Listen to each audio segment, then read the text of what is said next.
আমদানির তুলনায় খুচরা বাজারে নিত্যপণ্যের মূল্য পার্থক্য অনেক বেশি। কৃষিপণ্যের উৎপাদন মূল্যের চেয়ে খুচরা দরেও একই পরিস্থিতি।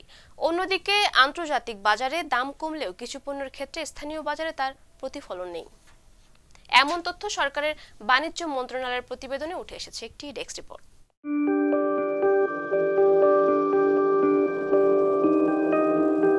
দেশের বাজারে নিত্য প্রয়োজনীয় পণ্যের দাম এখনও অধিকাংশ ক্রেতাদের নাগালের বাইরে। ভোজ্য তেল, আটা, ময়দা ও পেঁয়াজের দাম আন্তর্জাতিক বাজারে কমলেও দেশের বাজারে তা কমছে না। এমন তথ্য সরকারের বাণিজ্য মন্ত্রণালয়ের প্রতিবেদনে উঠে এসেছে।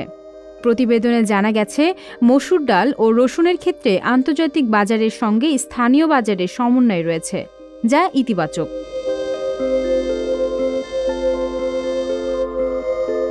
গত জুন মাসে বাজার পরিস্থিতি পর্যালোচনা সংক্রান্ত টাস্কফোর্সের ৭ম সভায় বাণিজ্য মন্ত্রণালয়ের সিনিয়র সচিব তপন কান্তি ঘোষের উপস্থাপনা করা এক প্রতিবেদনে এসব তথ্য উল্লেখ করা হয়।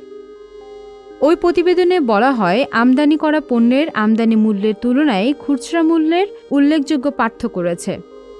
এছাড়া অতি প্রয়োজনীয় পণ্য বিপণন পরিবেশক নিয়োগ আদেশ প্রতিপালন না হওয়ায় ভোজ্য তেল ও চিনির মূল্য বৃদ্ধি পাচ্ছে।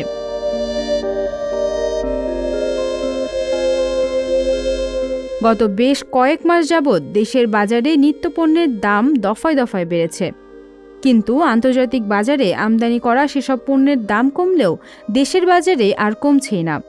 এ নিয়ে ভুগছে দেশের ভোক্তারা।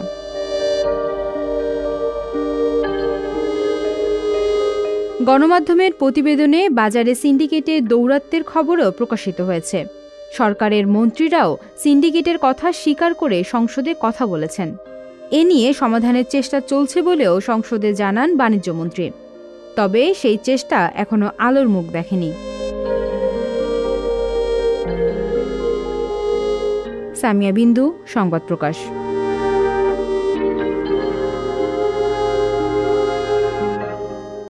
সংবাদ, ফিচার ও অনুষ্ঠানের জন্য ভিজিট করুন সংবাদ প্রকাশের ওয়েবসাইট এবং যুক্ত থাকুন ফেসবুক পেজ ও ইউটিউব চ্যানেলের সঙ্গে।